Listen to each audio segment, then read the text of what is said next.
Okay, அப்ப நாங்க பார்த்து கொண்டிருக்கிறேன்னா ஹசாயிசு அசுவர் மக்கிய வல்லவாபி துஹா மக்கி சூறாக்களின் வரையறைகளும் சிறப்பியல்புகளும் என்ற இந்த பகுதியில முதலாவதாக நாங்க வரையறைகளை பார்த்து கொண்டிருக்கிறோம். அந்த அடிப்படையில நாங்க ஏற்கனவே பார்த்தோம், சஜதாவுடைய வசனங்கள் இடம்பெறுகின்ற எல்லா சூறாக்களும் மக்கி சூறாக்கள் ஆகும். இரண்டாவது, கல்லா அவ்வாறல்ல என்ற கருத்துல வரக்கூடிய இந்த கல்லா என்ற சொற்பிரயோகம் வரக்கூடிய எல்லா சூறாக்களும் மக்கி சூறாக்களாகும் என்று பார்த்தோம். அடுத்தது நாங்க பார்த்தோம், யா யுஹன்னாஸ் மக்களே மனிதர்களே என்று விழித்து பேசும் வசனங்கள் வந்து யா யுஹல்லதீன ஆமனு ஈமான் கொண்டவர்களே என்று விழித்து பேசும் வசனங்கள் இடம்பெறாத சூறாக்கள் எல்லாம் மக்கி சூறாக்கள் என்று பார்த்தோம். ஆனா சூரத்துல் ஹஜ்ஜை தவிர. நான்காவதாக பார்த்தோம், ஆதம் அலைஹிஸ்ஸலாம் இபிலிஸ் ஆகிய இருவருக்கும் இடையிலான நிகழ்வை பற்றி குறிப்பிடுகின்ற சூறாக்கள் மக்கி சூறாக்கள் என்று பார்த்தோம். ஆனா சூரத்துல் பக்ராவை தவிர. பக்ராவிலும் ஆதம் அலைஹிஸ்ஸலாம் இபிலிஸுடைய அந்த நிகழ்வு வருது, ஆனாலும் பக்ரா வந்து மதனி சூரா. ரைட். அடுத்ததாக கடைசியா பார்த்து கொண்டிருக்கிறதான் துண்டிக்கப்பட்ட எழுத்துகள் என்று அழைக்கப்படுகின்ற அல் ஹுரூஃபுல் முகத்தஆத். அல் ஹுரூஃபுல் முகத்தஆத்தை கொண்டு ஆரம்பிக்கின்ற சகல சூறாக்களும் மக்கி சூறாக்களாகும். இவ்வாறு மக்கி சூறாக்களாக 29 சூறாக்கள் இருக்குது. ஆனாலும் 29 சூறாக்கள் ஹுரூஃபுல் முகத்தஆத்தை கொண்டு ஆரம்பிக்கப்பட்டிருக்குது. ஆனாலும் 2 சூறாக்கள் வந்து மதனி சூறாவாக கொள்ளப்படும். அலிஃப் லாம் மீம் என்று ஆரம்பிக்கின்ற சூரத்துல் பக்ராவும், அலிஃப் லாம் மீம் என்று ஆரம்பிக்கின்ற சூரத்து ஆல இம்ரானும், இந்த 2 சூறாக்களும் ஹுரூஃபுல் முகத்தஆத்தை கொண்டு ஆரம்பிக்கப்பட்டிருந்தாலும் அவை இரண்டும் மக்கி சூறாக்கள் அல்ல, மதனி சூறாக்கள்.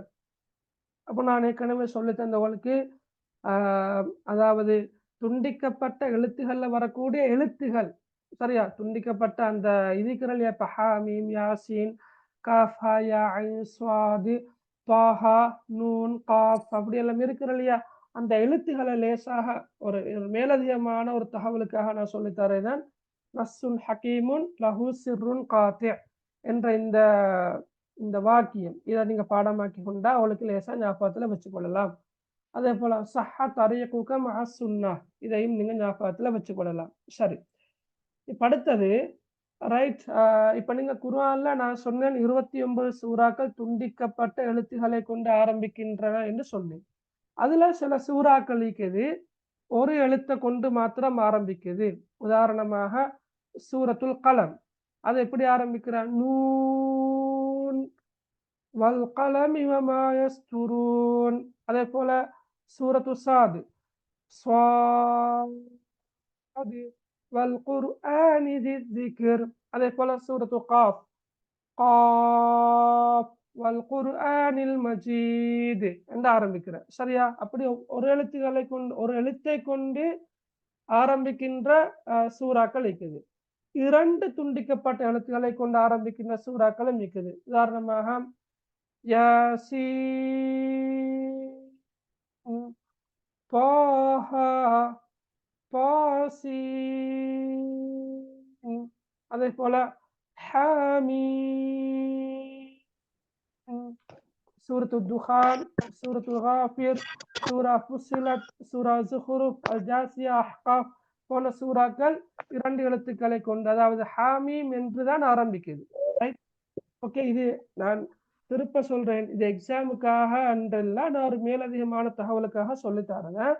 ஏன்னா இன்றைய வகுப்பில் சில அரபு மதரசா மாணவர்களும் கலந்து கொண்டிருக்கிறாங்க என்ற அடிப்படையில் அவங்களுக்கும் பயனுள்ளதாக இருக்கும் என்ற நோக்கத்தோட சொல்லித்தரேன்.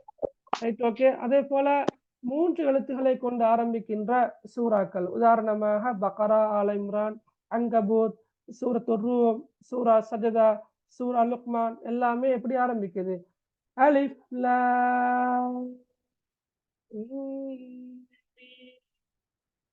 தான் ஆரம்பிக்குது. அப்ப அலிஃப் ஒரு எழுத்து, லாம் ஒரு எழுத்து, மீம் ஒரு எழுத்து.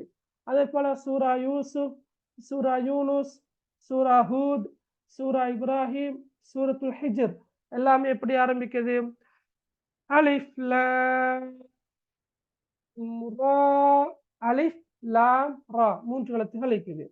அதே போல சூரத்துல் ஷுஆராவும் சூரத்துல் கஸஸ். இந்த 2 சூறாக்களும் தாசீம் மீம் 3 எழுத்துகள் இருக்கிறது. தா தா அடுத்து சீன் அடுத்து மீம். ரைட். இது 3 எழுத்துக்களை கொண்டு ஆரம்பிக்கின்ற சூறாக்கள். அதே போல 4 எழுத்துக்களை கொண்டு ஆரம்பிக்கின்ற சூறாக்களும் இருக்குது. மா கான அலா அர்பாத்தி அஹ்ரூஃப். உதாரணமாக சூரத்துல் அஅராஃப் எப்படி ஆரம்பிக்குது? அலிஃப் லாம் மீம் ஸாத். அலிஃப் ஓர் எழுத்து, லாம் ஓர் எழுத்து, மீம் ஓர் எழுத்து, அதே போல சாது ஓர் எழுத்து. அதே போல சூரத்து ராயித் எப்படி ஆரம்பிக்குது? அலிஃப் லாம் மீம் ரா. அலிஃப் ஓர் எழுத்து, லாம் ஓர் எழுத்து, மீம் ஓர் எழுத்து, ரா ஓர் எழுத்து. இப்ப நாங்க ஒவ்வொன்றா பார்த்துட்டு வரோம்.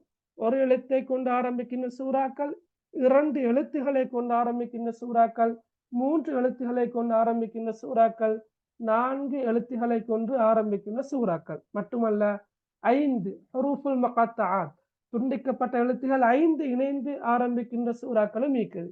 மா கான அலா ஹம்ஸத்தி ஹுரூஃப். உதாரணமாக சூரா மர்யம், சரியா? சூரா மர்யம், சூரத்துல் கஹ்ஃப், அதற்கு அடுத்ததாக உள்ள சூரா. அது எப்படி 5 எழுத்துக்கள் இருக்குது. கஃப் ஹா யா ஐன் ஸாத். உண்மையிலேயே துரதிர்ஷ்டம் என்னன்னு சொன்னா, இந்த வடிவத்துல வந்தா அதை எப்படி ஓதுறன்னு தெரியாம இருக்கிறவங்களும் நிறைய பேர் இருக்கிறாங்க. இப்ப இரவு நேரங்கள்ல தராவீஹ் தொழுத பிறகு ஹிஸ்பு மஜ்லிஸ்ல உட்கார்ந்தன்னு சொன்னா, இது எப்படி ஓதுற, இது எப்படி ஆரம்பிக்கிற என்று தெரியாதவங்களும் நிறைய பேர் இருக்கிறாங்க. சரியா? அந்த அடிப்படையிலே நீங்க தெரிஞ்சு கொள்ளுங்க. இப்ப இது எப்படி நாங்க ஓதுற? 5 எழுத்துக்கள் இருக்குது. கஃப் ஹா யா ஐன் ஸாத். ஓதக்கொள்ளையும் நாங்க எப்படி நீட்டணும் என்ற அளவொன்றும் இருக்குது. சரியா? உதாரணமாக இப்ப எப்படி ஓதலாம்? கஃப் ஹா யா ஐன் ஸாத். சரியா? அப்படித்தான் நாங்க ஓதணும். Right, okay. அல்லது இப்ப அடுத்தது எப்படி ஓதுற? ஹாமீம் ஐன் சீன் காஃப். ஹா மீம் ஐன் சீன் காஃப். அதை நாங்க எப்படி ஓத போற? ஹாமீம் ஐன் சீன் காஃப். சூரத்து ஷூரால ஆரம்பிக்கிற இப்படித்தான். சூரா மரியம் ஆரம்பிக்கிற இப்படி. அப்ப நீங்க விளையும் கொள்ளுங்க, குர்ஆன்ல மொத்தமாக 29 சூறாக்கள், துண்டிக்கப்பட்ட எழுத்துக்களை கொண்டு ஆரம்பிக்கின்ற சூறாக்கள். அதுல 2 சூறாக்களை தவிர ஏனைய எல்லா சூறாக்களும் மக்கி சூறாக்கள். அப்ப அந்த 2 சூறாக்களும் என்னன்னு சொன்னா சூரத்துல் பக்ரா, சூரா ஆல இம்ரான். இந்த 2 சூறாக்களும் அலிஃப் லாம் மீம் என்று ஆரம்பிக்கப்பட்டிருந்தாலும் கூட அவை மதனி சூறாக்களாகும். இவ்வாறு துண்டிக்கப்பட்ட எழுத்துக்களை கொண்டு ஆரம்பிக்கின்ற சூறாக்கள் எங்களுக்கு வகைப்படுத்தலாம். ஒரு எழுத்தை கொண்டு ஆரம்பிக்கின்ற சூறாக்கள், 2 எழுத்துக்களை கொண்டு ஆரம்பிக்கின்ற சூறாக்கள், 3 எழுத்துக்களை கொண்டு ஆரம்பிக்கின்ற சூறாக்கள், 4 எழுத்துக்களை கொண்டு ஆரம்பிக்கின்ற சூறாக்கள், அதே போல 5 எழுத்துக்களை கொண்டு ஆரம்பிக்கின்ற சூறாக்கள் என்று எங்களுக்கு என்ன செய்யலாம்? வகைப்படுத்தலாம். சரி, ஓகே, ரைட். இதே போல இப்ப 6வது, சரியா? 6வது வரையறை என்னன்னு சொன்னா, குர்ஆன்ல சில கருத்துக்களை அல்லாஹ் தஆலா என்ன செய்கிறான் என்றால் சத்தியமிட்டு உறுதிப்படுத்துகின்றான். சரியா? அல் குர்ஆன்ல சொல்ல வருகின்ற சில கருத்துக்களை ஐட கனதியின் காரணமாக அல்லது அதிகமாக வலியுறுத்தி உறுதிப்படுத்தி சொல்ல வேண்டியதன் காரணமாக அல்லாஹ் தஆலா சத்தியமிட்டு சொல்கின்றான். இவ்வாறு சத்தியமிட்டு வரக்கூடிய சூறாக்கள் மக்கி சூறாக்கள் ஆகும். சூரா அல்லது அம்மஜுஸ்ல நிறைய சூறாக்கள் சத்தியமிட்டு வரும். உதாரணமாக வல் ஆசிர், காலத்தின் மீது சத்தியமாக. அப்ப வல் ஆசிர், சூரத்துல் ஆசிர் என்பது ஒரு மக்கி சூரா. அதே போல வல் ஃபஜ்ர், அதிகாலை பொழுதின் மீது சத்தியமாக. சூரத்துல் ஃபஜ்ர் ஒரு மக்கி சூரா. இல்ல தொடர்ச்சியாக சத்தியங்கள் வரும். வல் ஃபஜ்ர் வலயாலின் ஆஷிர் வஷ்ஷஃபி வல் வத்ர் வல்லைலி இதா யஸ்ர், இது எல்லாமே சத்தியம் தான் வருது. ரைட். அப்ப அதே மாதிரி வத்ஹா, முற்பகல் மீது சத்தியமாக. ரைட். அதே வஷ்ஷம்சி வதுஹாஹா, சரி, சூரியன் மீது சத்தியமாக. வல்லைலி இதா யக்ஷா, சூரத்துல் லைல், அப்ப சூரத்துல் லைல் வந்து ஒரு மக்கி சூரா, இரவின் மீது சத்தியமாக. ரைட். இது மாதிரி இன்னும் பல சூறாக்கள் இருக்குது. அதே போல இது வாவ் வாவ் என்பது வாவுல் கசம் என்று சொல்லி வாவ் ஒன்று இருக்குது, சத்தியத்தை குறிப்பிடுகின்ற வாவ். ரைட். அதே மாதிரி லா உக்ஸிமு என்று ஆரம்பிக்கின்ற சூறாக்கள் இருக்கிற லா உக்ஸிமு பிஹாதல் பலது, அதுவும் சத்தியம் தான். சரியா? அப்ப சூரத்துல் பலத் ஒரு மக்கி சூரா. லா உக்ஸிமு பியௌமில் கியாமா, அப்ப சூரத்துல் கியாமா ஒரு மக்கி சூரா. இவ்வாறாக அல் குர்ஆன் முன்வைக்கின்ற கருத்துக்களை சத்தியமிட்டு உறுதிப்படுத்தும் பாங்கு மக்கி சூறாக்கள்ல தான் இடம்பெறுகின்றது. அந்த வகையில் இப்ப நாங்க மக்கி சூறாவுக்குரிய வரையறைகளை நாங்க முழுமையாக பார்த்துட்டோம். அப்ப சுருக்கமாக சொல்வதாக இருந்தால், சஜிதாவுடைய வசனங்கள் இடம்பெறுகின்ற சூறாக்கள் எல்லாம் மக்கி சூறாக்கள் ஆகும். கல்லா, அவ்வாறல்ல என்ற அந்த இடைச்சொல் வருகின்ற எல்லா சூறாக்களும் மக்கி சூறாக்கள் ஆகும். யா யுஹன்னாஸ் என்று வந்து அந்த குறிப்பிட்ட சூறாவில் யா யுஹல்லதீன ஆமனு இடம்பெறாவிட்டால் அந்த சூறாவும் மக்கி சூறாவாகும். ஆதம் அலைஹிஸ்ஸலாம், இப்லீஸ் இருவருக்கும் இடையிலான நிகழ்வு பற்றி குறிப்பிடும் சூறாக்களும் மக்கி சூறாக்கள் ஆகும். துண்டிக்கப்பட்ட எழுத்துக்களை கொண்டு ஆரம்பிக்கின்ற சூறாக்கள் மக்கி சூறாக்கள் ஆகும். சரியா? அதே போல கடைசியா சொன்னது அல் குர்ஆன் முன்வைக்கின்ற கருத்துக்களை சத்தியமிட்டு உறுதிப்படுத்தும் பாங்கு மக்கி சூறாக்கள்ல தான் காணப்படுகின்றன என்று பார்த்தோம். ரைட். அப்ப இந்த 6 நான் சொல்லிக்கிறேன். ஓகே. இப்ப இதனோட நாங்க அடுத்ததாக பார்க்க இருக்கிறது என்னன்னா, சிறப்பியல்புகள் என்ன என்றதான் பார்க்க போறது. சரியா? மக்கி சூறாக்களை ஒத்தர் முழுமையாக பார்க்கிற நேரம், ரைட், மக்கி சூறாக்கள் என்று அடையாளப்படுத்தப்படுகின்ற அந்த சூறாக்களை, ஹிஜ்ரத்துக்கு முன்னர் அருளப்பட்ட அந்த சூறாக்களை ஒருவர் மொத்தமாக ஓதி அதோட தர்ஜுமாக்களை வாசிச்சு அதோட தப்சீர் விளக்கங்கள் எல்லாத்தையும் வாசிச்சா அவருக்கு சில விளக்கங்கள் கிடைக்கும். அப்ப அதைத்தான் நாங்க சிறப்பியல்புகள் என்று சொல்றது. சரியா? அந்த வகையில இட முதலாவது என்னென்றா, மக்கி சூறாக்கள்ல கூடுதலாக அல்லாஹு தாலா தௌஹீதத்தை வலியுறுத்துகின்றான். தௌஹீத் என்ற கருத்து என்ன? ஏகத்துவம். லா இலாஹ இல்லல்லாஹ், அல்லாஹ்வை மாத்திரம்தான் வணங்கி வழிபட வேண்டும் என்ற ஏகத்துவத்தை வலியுறுத்துகின்ற சூறாவாக மக்கி சூறாக்கள் காணப்படும். தௌஹீத் மட்டுமல்ல, அடுத்தது என்ன? ரிசாலத், தூது. ரைட். அதே போல மஆத், மறுமை. அப்ப இந்த ஏகத்துவம், தௌஹீத், அதாவது தௌஹீத், ரிசாலத், மஆத், அதாவது ஏகத்துவம், தூது, மறுமை. ஏகத்துவம், தூது, மறுமை என்பவற்றை அதிகம் வலியுறுத்துகின்ற சூறாக்களாக மக்கி சூறாக்கள் காணப்படுகின்றன. அதாவது ஒருவர் மக்கி சூறாக்களை ஓதுகின்ற சந்தர்ப்பத்துல அந்த வசனங்கள்ல வருகின்ற கருத்துக்களை பார்த்தால் அவர் அறிந்து கொள்வார், ஏகத்துவம் பற்றி அதிகமாக வலியுறுத்தப்பட்டிருப்பதை அறிந்து கொள்வார். ரிசாலத் பற்றி, ரசூலுல்லாஹி ஸல்லல்லாஹு அலைஹி வஸல்லம் அவர்களுக்கு கிடைத்த அந்த ரிசாலத், தூது பற்றி அதிகம் வலியுறுத்தப்பட்டிருப்பதை அவர் கண்டுகொள்வார்.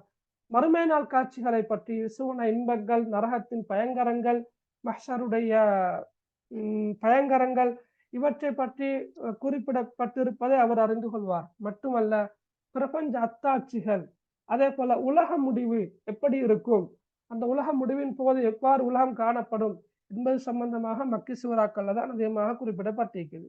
இது முதலாவது சிறப்பியல்பு. இரண்டாவது என்னென்றா, ஒரு இஸ்லாமிய சமூகம் நிலை பெறுவதற்கு அவசியமான பொதுவான ஒழுக்கவியல் உபதேசங்களை கூறுகின்ற வசனங்களாக மக்கி வசனங்கள் காணப்படுகின்றன. அதாவது பொதுவாக எல்லோராலும் ஏற்றுக்கொள்ளப்படுகின்ற ஒழுக்கவியல் உபதேசங்களை கூறுகின்ற வசனங்களாக மக்கி வசனங்கள் காணப்படுகின்றன. சரியா? ரைட். மூணாவது என்னென்றா, மக்கி வசனங்கள் பெரும்பாலும் சிறிய வசனங்களாகவே காணப்படும். இப்ப நீங்க அம்மஜுஸ ஓதி பார்த்தா விளங்கும், அம்மஜுஸில் உள்ள எல்லா சூறாக்களும் சின்ன சின்ன சின்ன சின்ன வசனங்கள். அதாவது என்ன? சிறிய வசனங்கள். சரியா? அப்ப மக்கி சூறாவில் காணப்படக்கூடிய வசனங்கள் பெரும்பாலும் சிறிய வசனங்களாகவே இருக்கும். ஆனாலும் அது கேட்பவரின் உள்ளத்தில் தாக்கத்தை ஏற்படுத்தக்கூடிய வசனங்களாக காணப்படும். நாலாவது என்னென்றா, பெரும்பாலும் கவிதை இலக்கியத்தை தான் அது சார்ந்து இருக்கிறது. கவிதை இலக்கியம் என்றா என்ன? எதிகை, மோனை, ஓசினயம். சரியா? ஒரு சொல் மீண்டும் மீண்டும் வாரது. அப்ப இதெல்லாம் கவிதை இலக்கியத்துல வரும். இப்ப நீங்க உதாரணமாக இப்ப நீங்க சூரத்து நாஸ் எடுங்களே, அதுல ஒரு சீரான ஓசையெல்லாம் பேணப்பட்டிருப்பதை அவதானிக்கலாம். எப்படி? قل أعوذ برب الناس ملك الناس إله الناس من شر الوسواس الخناس الذي يوسوس في صدور الناس من الجنة والناس.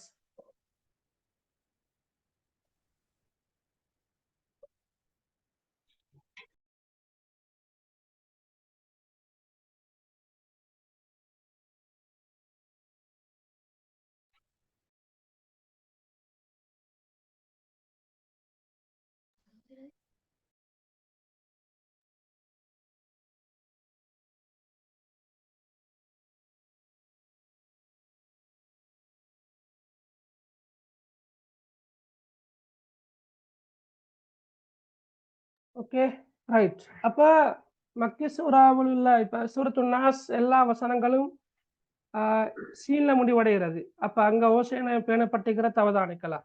இது மாதிரி நீங்க சில சூறாக்களை எலுமாறாக எடுத்து ஓதி பாருங்க. உதாரணமாக வஷம்சி வதுஹாஹா, ரைட். அதை நாங்க எடுத்தோம்னா வதுஹாஹா வல் கமரி இதா தலாஹா வன்னஹாரி இதா ஜல்லாஹா வல்லைலி இதா யக்ஷாஹா. சரியா? அப்படி ஓதுறது. அதே போல சூரத்துல் லைல் வல்லைலி இதா யக்ஷா வன்னஹாரி இதா தஜல்லா வமா ஹலகத் தகர வல் ஊன்சா, அப்படி ஓதுறது. அப்படி நெடில ஓசையில முடிவடைகிறது. அல்லது கல்கலாவுடைய ஓசையில முடிவடைகிற சூறாக்களும் இருக்குது. உதாரணமாக குல் அஊது பிரப்பில் ஃபலக் மின் ஷர்ரி மா ஹலக் வ மின் ஷர்ரி காசிகின் இதா வகப். அப்ப அது வந்து கல்கலாவுடைய ஓசையில முடிவடைகிறது. இன்னும் சில சூறாக்கள் இருக்குது குறில் ஓசையில முடிவடைகிற. உதாரணமாக إذا الشمس كورت وإذا النجوم انكدرت وإذا الجبال سيرت وإذا العشار عطلت وإذا الوحوش حشرت என்று அந்த குறில் ஓசையில முடிவடைகிற சூறாக்களும் இருக்குது. அப்ப அந்த மக்கி சூறாக்கள் பெரும்பாலும் கவிதை இலக்கியத்தை தான் சார்ந்திருக்குது. ஓகே, அப்ப இது சிறப்பியல்புகள்ல உண்டு. அதே போல மக்கி சூறால காணப்படக்கூடிய வாக்கிய அமைப்பாக இருக்கலாம், ஓசை நயமாக இருக்கலாம். இந்த வாக்கிய அமைப்பு, ஓசை நயம் எல்லாம் ஜாஹிலியத் என்ற அறியாமை, ஜாஹிலியத் என்பது அறியாமை குறிக்கின்ற, அந்த அறியாமை என்ற இருள சிக்கி தவிக்கின்ற மனிதனை பற்றி பிடித்து கொண்டு அவனை பலமாக பற்றி பிடித்து ஒளியை நோக்கி இழுத்து வருவது போன்ற புலக்காட்சியை தருது. உதாரணமாக சூரத்துல் காரியா, அல் காரியா, நல் காரியா. இப்ப அந்த அந்த ஓசைனத்தை பாருங்க. அந்த ஓசைனமாக இருக்கலாம், வாக்கிய ஒழுங்கு வாக்கிய அமைப்பாக இருக்கலாம். இவையெல்லாம் ஒரு மனிதனை ஜாஹிலியத் என்ற அந்த அறியாமையில் காணப்படுகின்ற அந்த மனிதனை ஒரு ஹிதாயத்தின் பக்கம், நேர்வழியின் பக்கம் இழுத்து வருகின்ற, நேர்வழி என்ற அந்த ஒளியின் பக்கம் இழுத்து வருகின்ற புலக்காட்சியை தரக்கூடியவைகளாக அவை காணப்படுகின்றன. சரியா? இது எப்படியோ சிறப்பியல்புகள் வந்து நாங்க இப்ப 5 பார்த்தோம். ஏன்னா எல்லாமே நீங்க கட்டாயம் பாடமாக்கி இருக்கணும் என்ற அவசியம் இல்லை, விளங்கி கொண்டா போதும். இப்ப சிறப்பியல்புகள்ல முதலாவது என்ன? ஏகத்துவம், தூது, மறுமை என்பவற்றை அதிகம் வலியுறுத்துவதோடு பிரபஞ்ச அத்தாட்சிகள் உலக முடிவு பற்றி விளக்கும் சூறாக்களாக மக்கி சூறாக்கள் காணப்படுகின்றன. 2வது பொதுவான ஒழுக்கவியல் உபதேசங்களை கூறுகின்ற வசனங்களாக அவை காணப்படுகின்றன. 3வது சிறிய வசனங்களாக காணப்படுகின்றன. அதே நேரம் கேட்போரின் உள்ளத்தில் தாக்கத்தை ஏற்படுத்தக்கூடியவைகளாகவும் அவை இருக்கின்றன. அது அடுத்ததாக கவிதை இலக்கியத்தை ஓரளவு சார்ந்திருக்கின்றன. அடுத்ததாக அதோட வாக்கிய அமைப்பு, ஓசைநயம் என்பன அறியாமை எனும் இருளில் சிக்கி தவிக்கின்ற மனிதனை பலமாய் பற்றி பிடித்து ஒளியை நோக்கி இழுத்து வருகின்ற புலக்காட்சியை தருவதாக அமைந்துள்ளது. சரியா? இதெல்லாம் சிறப்பியல்புகள் தான். அப்ப நாங்க பார்த்தது என்ன? ஹசாயிசு அஸ்வரில் மக்கியா வல்லவாபித்துஹா, மக்கி சூறாக்களின் சிறப்பம்சங்களும் அவற்றின் வரையறைகளையும் நாங்க இப்ப பார்த்தோம். சரியா? ரைட். அடுத்த மதனி சூறாக்கள், அது அவ்வளவு கஷ்டம் இல்லை. இப்ப ரசூலுல்லாஹி ஸல்லல்லாஹு அலைஹி வஸல்லம் அவர்கள் மக்காவில இருந்து மதீனாவுக்கு சென்ற அந்த நிகழ்வை நாங்க ஹிஜ்ரத் என்று அழைப்போம். ஹிஜ்ரத். சரியா? ஹிஜ்ரத்துக்கு பின்னர் அருளப்பட்ட சூறாக்களும் வசனங்களும் மதனி சூறாக்கள், மதனி வசனங்கள் என்று அழைக்கப்படும். அப்ப நாங்க குர்ஆன்ல வந்து மதனி சூறாக்கள் என்றால் அதை எப்படி இனம் கண்டுகொள்வது என்பது சம்பந்தமாகத்தான் நாங்க இப்ப பார்க்க போறோம். அதைத்தான் வரையறைகள்னு சொல்றது. ஹசாயிஸ் என்ற சிறப்பியல்புகள். அப்ப ஹசாயிசு சுவரில் மதனியாண்டா மதனி சூறாக்களின் சிறப்பியல்புகள் என்று வரும். லவாபித் என்றா வரையறைகள். இப்ப நாங்க பார்க்க போறது என்ன? ஹசாயிசு அஸ்ஸுவரில் மதனியா வல்லவாபித்துஹா. மதனி சூறாக்களின் அல்லது மதனி சூறாக்கள் வசனங்களின் வரையறைகளும் சிறப்பியல்புகளையும் தான் நாங்க இப்ப என்ன செய்ய போறோம்? பார்க்க போறோம். அதுல முதலாவது பாருங்கோ, குல்லு சூரத்தின் ஃபீஹா முஜாதலா அஹ்லில் கிதாப் மினல் யஹூதி வன் நஸாரா வ தஅவத்துஹும் இலல் இஸ்லாம் வ பயானு தஹ்ரீஃபிஹிம் லிகுதுபில்லாஹி ஃபஹிய மதனியா. அப்படி என்றா என்ன? அப்படி என்றா யூதர்கள், கிறிஸ்தவர்கள் அவர்கள் யாவர்? வேதம் வழங்கப்பட்டவர்கள். அப்படித்தானே? இப்ப ஈசா அலைஹிஸ்ஸலாம் அவர்களுக்கு வழங்கப்பட்ட வேதம் என்ன? இன்ஜீல். அந்த இன்ஜீல் என்ற வேதத்தை பின்பற்றக்கூடியவர்கள் தான் கிறிஸ்தவர்கள். மூசா அலைஹிஸ்ஸலாம் அவர்களுக்கு வழங்கப்பட்ட வேதம் என்ன? தௌராத். அந்த தௌராத் என்ற வேதத்தை பின்பற்றக்கூடியவர்கள் தான் யூதர்கள். இப்ப யூதர்கள், கிறிஸ்தவர்கள் அவர்களை நாங்க அஹ்லுல் கிதாப் என்று சொல்றோம். அஹ்லுல் கிதாப், வேதம் வழங்கப்பட்டவர்கள். அப்ப வேதம் வழங்கப்பட்ட யூதர்களும் கிறிஸ்தவர்களும் மக்காவில இருக்கல்ல. நல்லா விளங்கிக்கொள்ளுங்க. மக்காவில இருக்கல்ல. மக்காவில் இருந்தது வந்து சிலைகளை வணங்கக்கூடிய முஸ்லிம்கள் தான் இருந்தாங்க. இவங்க எங்க இருந்தாங்கன்னா மதீனால தான் இருந்தாங்க, யூதர்களும் கிறிஸ்தவர்களும். அப்ப ரசூலுல்லாஹ் மதீனா போன பிறகுதான் யூதர்களையும் கிறிஸ்தவர்களையும் பற்றி அல்லாஹு தாலாவுக்கு சொல்ல வேண்டி வந்துச்சு. எனவே யூதர்களும் கிறிஸ்தவர்களும் தமது வேதங்களில் செய்த திருப்புகள் என்ன, மாற்றங்கள் பற்றி குறிப்பிடும் சூறாக்கள் மதனி சூறாக்கள் ஆகும். அவர்கள் என்ன செய்தார்கள் என்றால், அவர்களுக்கு வழங்கப்பட்ட தௌராத், இன்ஜீல் போன்ற வேதங்கள்ல அந்த மதகுருமார்கள் அவர்கள் மாற்றங்களையும் திருப்புகளையும் ஏற்படுத்தினார்கள். இவ்வாறு மாற்றங்களுக்கும் திருப்புகளுக்கும் உட்படுத்தப்பட்ட அந்த விஷயங்கள் சம்பந்தமாக குர்ஆன்ல எங்கெங்கெல்லாம் வந்திருக்கின்றனவோ அங்கங்க அந்த சூறாக்கள் எல்லாம் மதனி சூறாக்கள் ஆகும். அதே போல அந்த யூதர்களையும் கிறிஸ்தவர்களையும் இஸ்லாத்தின் பக்கம் அழைக்கும் சூறாக்களும் மதனி சூறாக்கள் ஆகும். ஏன்னா மக்காவில யூதர்களோ கிறிஸ்தவர்களோ இல்லாமல் இருந்த காரணத்தால அவர்களை இஸ்லாத்தின் பக்கம் அழைக்க வேண்டிய தேவை ஒன்று இருக்கவில்லை. ஆனால் மதீனா சென்ற பிறகு அவர்கள் காணப்பட்டதன் காரணமாக அவர்களை இஸ்லாத்தின் பக்கம் அழைக்க வேண்டிய தேவை ஏற்பட்டது. எனவே யூதர்களையும் கிறிஸ்தவர்களையும் இஸ்லாத்தின் பக்கம் அழைக்கின்ற அந்த சூறாக்கள் எல்லாம் மதனி சூறாக்கள் ஆகும். இது முதலாவது பாயிண்ட். இரண்டாவது, முனாஃபிக் வந்து உருவாகுறீங்கன்னா மதீனால தான் உருவாகிறார். ஏண்டா மக்காவில தன்னை ஒரு முஸ்லிமாக தன்னை இஸ்லாத்தை ஏற்றுக்கொண்ட ஒரு நபராக அடையாளப்படுத்தினாலே சித்திரவதைகளும் கொடுமைகளும் தண்டனைகளும் பயங்கரங்களும் தான் இருக்கும். உங்களுக்கு தெரியும், ஒவ்வொரு சஹாபியும் எவ்வாறு சித்திரவதைப்படுத்தப்பட்டார்கள். பிலால் ரலியல்லாஹு அன்ஹு, சுமையா ரலியல்லாஹு அன்ஹா, இவர்கள் எல்லோரும் எவ்வாறு சித்திரவதைப்படுத்தப்பட்டார்கள் என்பது தெரியும். தங்களை முஸ்லிமாக காட்டி கொள்ளாமத்தான் அவங்க என்ன செஞ்சாங்க? இஸ்லாத்தை பின்பற்றி வந்தார்கள். சரியா? மக்காவில வந்து முஸ்லிம்கள் எண்ணிக்கையில் குறைவு, சக்தி பலம் குறைவு. எனவே தங்களை முஸ்லிமாக அடையாளப்படுத்திக் கொள்ளவும் கூட விருப்பப்படல. ஆனா மதீனா போன பிறகு மதீனா மக்கள் தான் என்ன செஞ்சாங்க? யஸ்ரிப் வாசிகள் தான் ரசூலுல்லாவை வரவழைச்சாங்க. ரசூலுல்லாவுக்கு பாதுகாப்பு தருவதாக உத்தரவாதம் கொடுத்தாங்க. ரசூலுல்லாவை தங்களுடைய தலைவராக ஏற்றுக்கொண்டாங்க. இப்ப மதீனா போன பிறகு இஸ்லாத்தை ஏற்றுக்கொண்டவர்களுடைய எண்ணிக்கை கூட, மிகவும் கூட. சரியா? ஒரு சக்தி வாய்ந்த சமூகமாக மாறினாங்க. இந்த சந்தர்ப்பத்துல இஸ்லாத்தை ஏற்றுக்கொள்ள விரும்பாம சரியா இருந்தவங்க என்ன செஞ்சாங்கண்டா, தங்களை முஸ்லிமாக காட்டிக்கொண்டு இஸ்லாத்துக்கு எதிராக சதித்திட்டங்களை தீட்டினாங்க. அப்ப உள்ளத்துல என்ன? குஃபுர், நிராகரிப்பு இருக்குது. வெளியால ஈமான காட்டுறது. விளங்கினா? முஸ்லிம்களோட சேர்ந்து கொண்டா முஸ்லிம்கள் மாதிரி நடிச்சு கொள்ற, முஸ்லிம்களை விட்டு தூரமாகினா காபிர்களோட சேர்ந்து கொண்டு முஸ்லிம்களுக்கு எதிராக சதித்திட்டங்களையும் சதிகளையும் இந்த திட்டமிட்டு கொண்டு போறது. அப்ப மதீனா போன பிறகுதான் முனாஃபிக்குகள் உருவாகினாங்க. மக்கால முனாஃபிக்குகள் இருக்கல்ல. அப்ப இந்த முனாஃபிக் அவன் யாரு, அவனிடம் காணப்படக்கூடிய பண்புகள் என்ன, அவன் எப்படிப்பட்டவன், அவனுடைய சூழ்ச்சிகள் எப்படிப்பட்டதாக இருக்கும், அவனுடைய சதித்திட்டங்கள் எப்படிப்பட்டது என்பது தொடர்பாக கூறுகின்ற எல்லா சூறாக்களும் மதனி சூறாக்களாகும். ஆனா அங்கபூத் என்ற சூறாவை தவிர, சூரத்துல் அங்கபூத்தை தவிர. சூரத்துல் அங்கபூத்ல வந்து முனாஃபிக்குகளை பற்றி சொல்லப்பட்டிருந்தாலும் அது மதனி சூறா அல்ல, மக்கி சூறா. நல்லா விலையும் கொடுங்க. சரியா? உதாரணமா சொல்றேனே, சூரத்துன் நிசால இப்படி ஒரு வசனம் கொண்டு வருது. இன்னல் முனாஃபிகீன யுகாதிஊன அல்லாஹ வஹுவ காதிஉஹும் வைதா காமு இல ஸலாத்தி காமு குஸாலா யுராஊன அன்னாஸ வலா யذ்குரூன அல்லாஹ இல்லா கலீலா. சரியா? நிச்சயமாக முனாஃபிக்குகள் வந்து அல்லாஹ்வை வஞ்சிப்பதாக எண்ணிக்கொண்டிருக்கிறார்கள், அல்லாஹ்வை ஏமாற்றுவதாக எண்ணிக்கொண்டிருக்கிறார்கள். ஆனா அவர்கள் அவர்களையே ஏமாற்றிக் கொண்டிருக்கிறார்கள். அல்லாஹ் தஆலா அவர்களை ஏமாற்றிக் கொண்டிருக்கிறான். அவர்கள் தொழுகைக்காக எழுந்து நின்றால் சோம்பேறிகளாகவே எழுந்து நிற்பார்கள். அவர்கள் அல்லாஹ்வை சொற்பமான அளவை அன்றி குறைவாகவே ஞாபகப்படுத்துவார்கள். சொற்பமான அளவுதான் ஞாபகப்படுத்துவார்கள் என்ற கருத்துல ஒரு வசனம் கொண்டு வருது.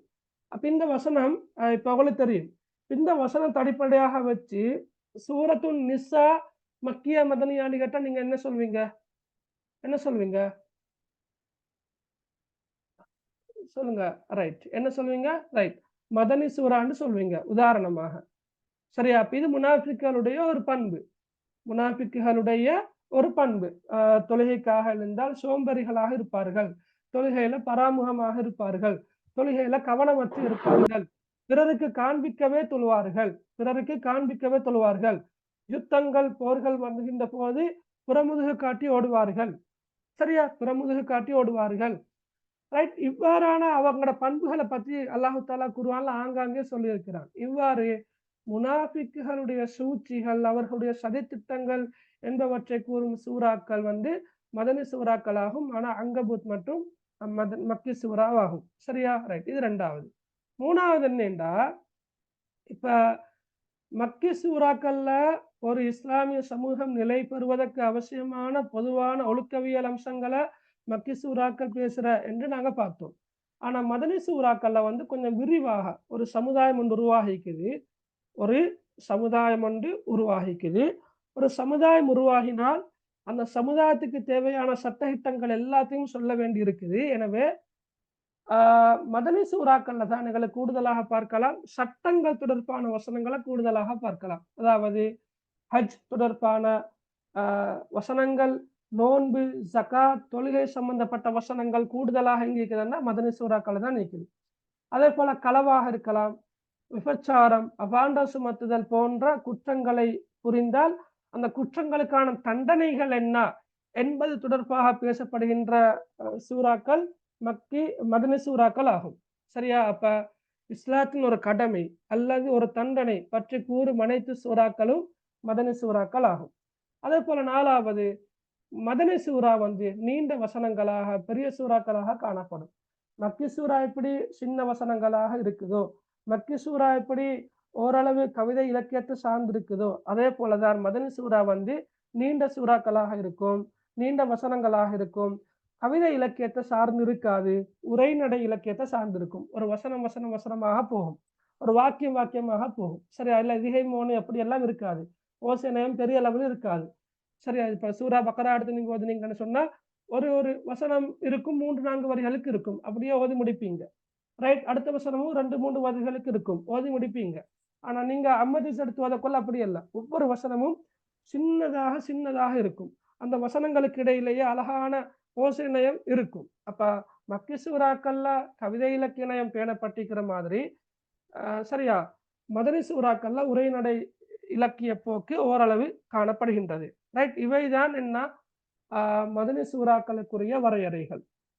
அப்ப முதலாவது என்ன, யூத கிறிஸ்தவர்கள், அதாவது வேதம் வழங்கப்பட்டவர்கள், அவங்களோட வேதங்கள்ல செய்த திருப்புகள் மாற்றங்கள் பற்றி குறிப்பிடும் சூறாக்களும், அவர்களை இஸ்லாத்தின் பக்கம் அழைக்கும் சூறாக்களும் மதனி சூறாக்கள். 2வது, முனாஃபிக்குகள் பற்றி பேசும் சூறாக்கள் மதனி சூறாக்கள் அங்கபூத்தை தவிர. 3வது, இஸ்லாத்தின் கடமை அல்லது தண்டனை பற்றி கூறும் சூறாக்கள் மதனி சூறாக்கள்.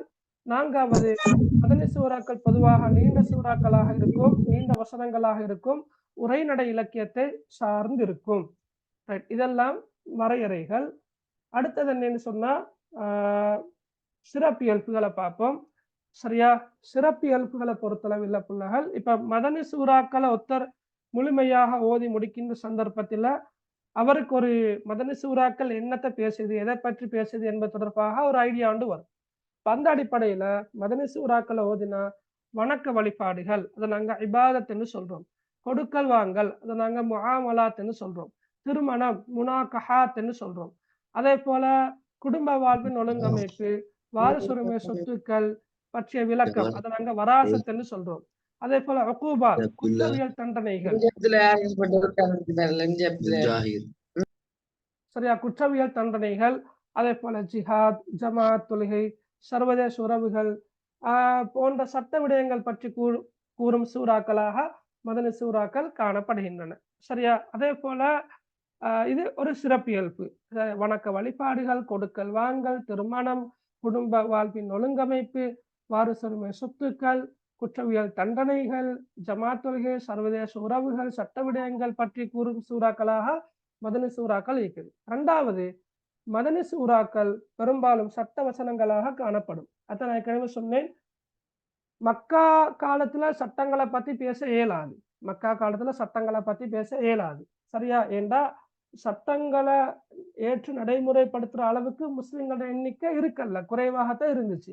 ஆனா மதீனாவில ரசூலுல்லாவுடைய தலைமைத்துவத்தின் கீழால ஒரு சமுதாயம் உருவாகியதன் காரணமாக அல்லாஹு தாலா சட்ட வசனங்களை தான் மதீனாவில் இறக்கினார். எனவே மதனி வசனங்கள் பெரும்பாலும் சட்ட வசனங்களாகவே இருக்கும். மூன்றாவது, உரைநடை இலக்கியத்தை சார்ந்த போக்கை மதனி சூறாக்கள் கொண்டிருக்கும். சரியா? இதெல்லாம் என்ன சிறப்பியல்புகள். Okay, right. கடைசியா ஒரு பாயிண்ட்டுக்கு அதையும் பாருங்க. ஜிப்ரீல் அலைஹிஸ்ஸலாம் அவர்கள் நபி அவர்களிடம் அவ்வப்போது அருளப்பட்ட வசனங்கள் அனைத்தையும் இறுதியாக தொகுத்து ஓதி காட்டிய போது, அப்ப கடைசியா ஜிப்ரீல் அலைஹிஸ்ஸலாம் ஓதி காட்டுற ரசூலுல்லாவுக்கு ஓதி காட்டுற சந்தர்ப்பத்துல சில அத்தியாயங்கள்ல மக்கி மதனியாகி இருவகை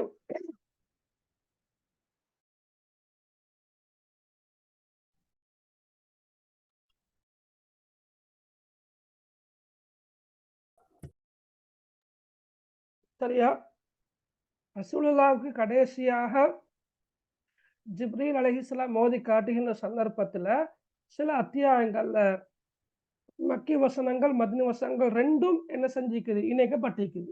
சரியா? மக்கி வசனங்களும் மதனி வசனங்களும் ரெண்டுமே சில அத்தியாயங்கள காணப்படும். இப்ப நீங்க முடிவெடுக்கணும் எதை அடிப்படையாக வச்சோம்னா, பெரும்பான்மையான வசனங்கள் அடிப்படையாக கொண்டுதான் ஒரு குறிப்பிட்ட சூறா மக்கி சூறாவா மதனி சூறாவா என்பதை முடிவெடுக்கிறது. உதாரணமாக சூரத்துல் மாஊன். சூரத்துல் மாஊன் பொறுத்தளவில் சூரத்துல் மாஊன் என்பது முழுமையாக மக்கி சூறாவும் அல்ல. அதாவது அரைத்தல்லதி யுக்கதிபு பித்தீன் என்ற அந்த சூறா முழுமையாக மக்கி சூறாவும் அல்ல. அதே போல சூரத்துல் மாஊன் முழுமையாக மதனி சூறாவும் அல்ல. ஆரம்ப 3 வசனங்களும் மக்கி சூறாவுக்குரியது, மக்கி காலப்பகுதிக்குரியது. அடுத்த 4 வசனங்களும் மதீனா காலப்பகுதிக்குரியது என்ற அடிப்படையில இஸ்லாம் அறிஞர்கள் நோக்குறாங்க. அப்ப எனவே ஒரு குறிப்பிட்ட சூறாவில சில வசனங்கள் மக்கி வசனங்கள் இருக்கும் மேலும், ஆனா அந்த சூறா மதனி சூறாவாக இருக்கும். அதே போல மக்கி சூறா ஒன்றுல மதனி வசனங்கள் இருக்கும் மேலும். சரியா? ரைட். Okay, right. அப்ப நாங்க இன்றைக்கு நாங்க படிச்சது என்ன? ஹசாயிசு அஸ்ஸுவரில் மக்கியா வல் மதனியா வல்லவாபித்துஹா. மக்கி சூறாக்கள் மதனி சூறாக்களுடைய சிறப்பம்சங்களும் வரையறைகளும் நாங்க இன்றைக்கு முழுமையாக பார்த்தோம். இதுல ஏதாவது டவுட் இருக்கிறா அவளுக்கு? ஏதாவது டவுட் இருக்கிறா?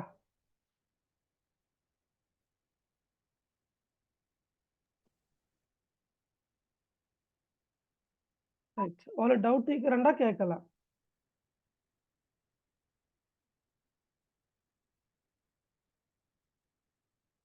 ஓகே, இன்ஷா அல்லாஹ் ரெக்கார்டிங் தான் கேட்குறீங்கடா. ரைட், பார்ப்போம் இன்ஷா அல்லாஹ். சரியா?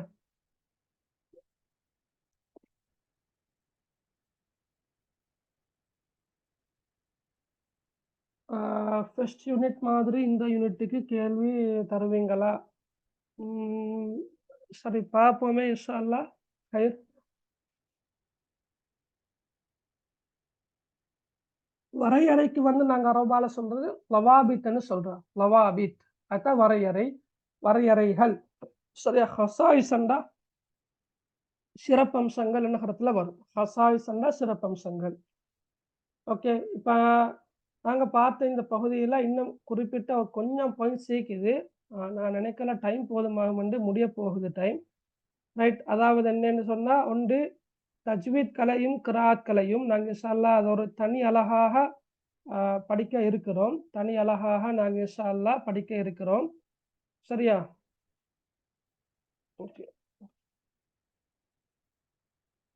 ரைட். அடுத்தது அஸ்பாபுன் நுசூல். அல் குர்ஆன் வசனங்கள் இறக்கப்பட்டமைக்கான காரணங்கள். ரைட். குயிக்கா நான் சொல்றேனே. குர்ஆன்ல வந்து எல்லா வசனங்களுக்கும் அ அவை அருளப்பட்டமைக்கான காரணங்கள் இருக்குது. சரியா? பொதுவாக எல்லா வசனங்களுக்கு இல்லாவிட்டாலும், பெரும்பாலான வசனங்களுக்கு அருளப்பட்டமைக்கான காரணங்கள் இருக்குது. அதத்தான் நாங்க அஸ்பாபுன் நுசூல்ன்னு சொல்றோம். அஸ்பாப் காரணங்கள், அந்நுசூல்ன்னா அருளப்படுதல். இப்ப அஸ்பாபுன் நுசூல் கருத்து என்ன? அருளப்பட்டமைக்கான காரணங்கள். இப்ப குர்ஆனுடைய ஒரு வசனத்த நாங்க சரியாக விளங்குவதற்கு, ஒரு வசனமாக இருக்கலாம், அல்லது ஒரு அத்தியாயமாக இருக்கலாம், அல்லது சில வசனங்களாக இருக்கலாம்.